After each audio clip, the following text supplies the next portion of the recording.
Hi, I'm Elaine Harding. Welcome to my blog.stampwithelaine.com.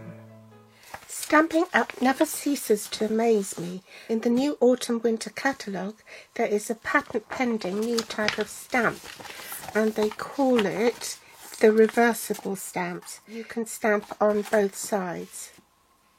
You can find it on page 34, and it will have this icon here, which shows two tulips facing each other, but it comes in photopolymer and there isn't a printed sheet inside. It's just a blank sheet, but the images are on the reverse of this cover sheet. We're not actually going to be making a card with the stamp, but I'm going to show you something different, but I will demonstrate how this works. So you ink it up and stamp on one side. Clean the stamp. Turn it over. It has a flat surface, so it will still cling quite nicely, and you can just stamp on the other side.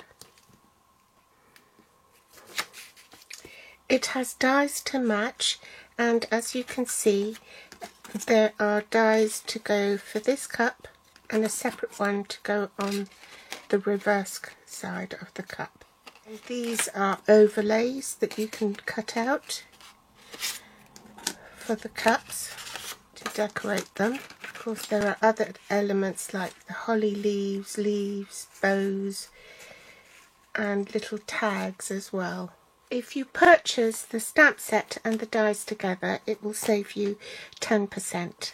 For today's project, I'm going to show you how I made this.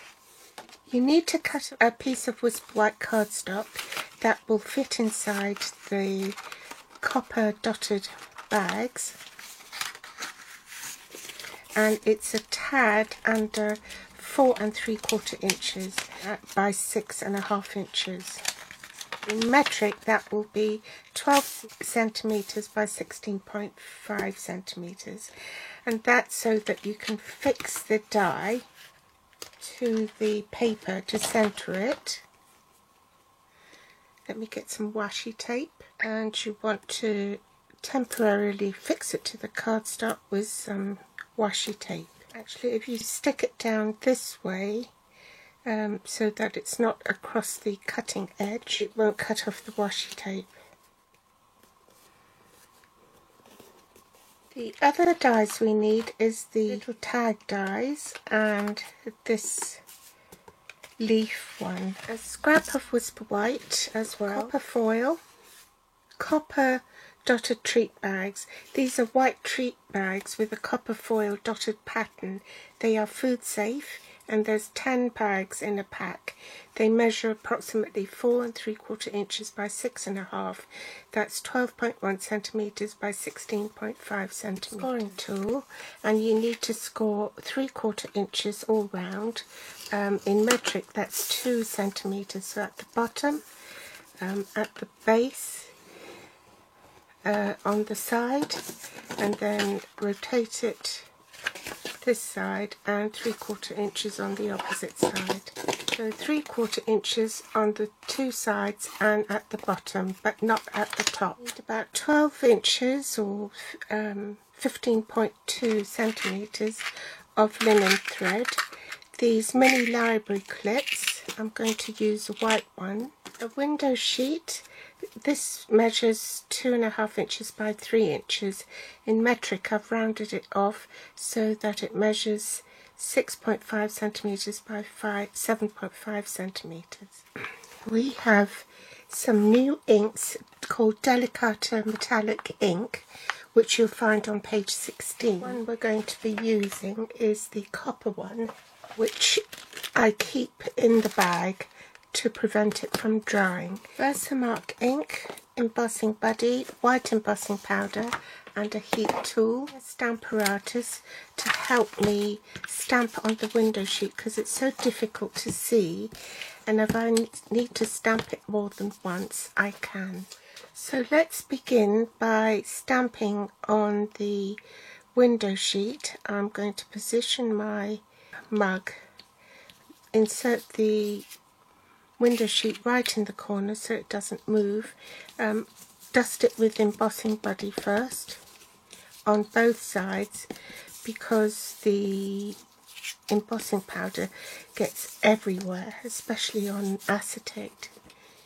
So butt that right up into the corner, place my stamp in position and then pick it up with the plate, ink it up with Versamark. Now you don't want to press too hard. The photopolymer stamps are very soft, and if you press too hard it will squish the image. You want a nice crisp line. Did that take? I'll do it again just for good measure.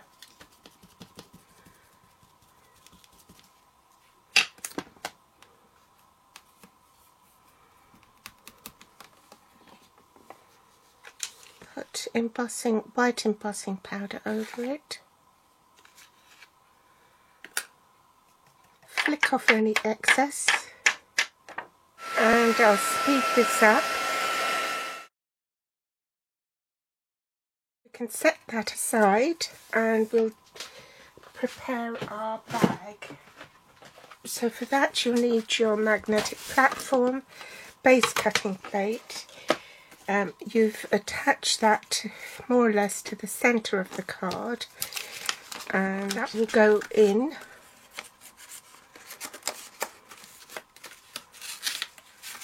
Hold the bottom so that the cup is now centred, the finished size of the bag, but you need to die cut it first before you fold and create the gusset on the bag, because if you don't you will accidentally cut that and you don't want a hole in there.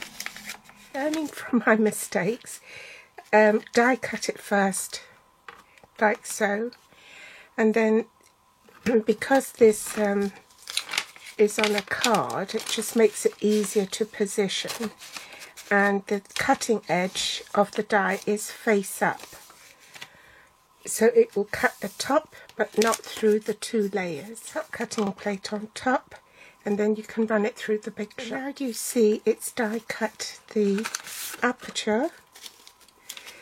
Then you want to pop this in. Apply this fine tip glue pen onto the acetate sheet, then insert it into your bag and position it so that the image shows, and then just glue it down. Allow that to dry. Once that's dry you can burnish your old scored lines and do it on both sides. Put your hand in and puff it out, and then pinch the sides so that they're like little triangles at the end, like so.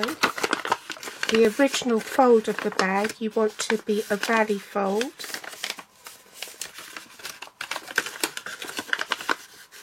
Like so. And then just put adhesive on these two little triangles.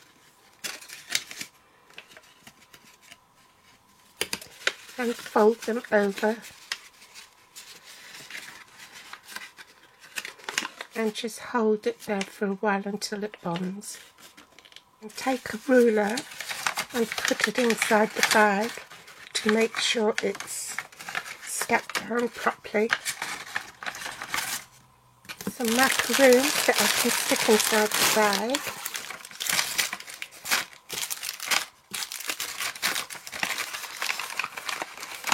Then fold that over. I'm going to be using this little word here, enjoy, because it just fits into the tag label quite nicely. I should have put a cushion underneath because the ink hasn't come out properly, so I'll try that again. That's better. To clean this metallic ink, I usually stamp it on a scrap of paper and get most of the ink out before I attempt to clean it with the chamois, because it will get all over. You see that? It will get all over the ink pad and all over your other stamps as well. So I've designated just the one chamois for removing this sort of ink, and then I can wash it later. My magnetic platform, base cutting plate, the copper foil, and I'm going to cut the big tag with the copper foil and also this bit, and then cut my sentiment with this one, hot cutting plate, and I'm ready to run it through the big shot. It's time to assemble it.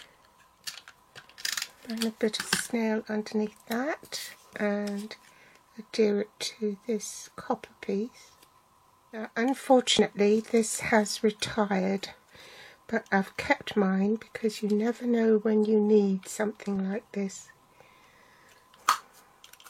If you haven't got one, then you can use your pokey tool, your piercing tool, and thread it through. Use the pokey tool to help me. There we go. Put some glue dots on the back here so I can adhere it to the back of this. And add another one just for safety's sake, and tie a knot on the top. Trim off the excess. I'm using my flat nose pliers to help me clip because it is so tiny and it's really hard to get it to open. So there you have it. Oops. I wonder why this is higher than that. Oh, I think I know why. I told you to insert it after you folded this up.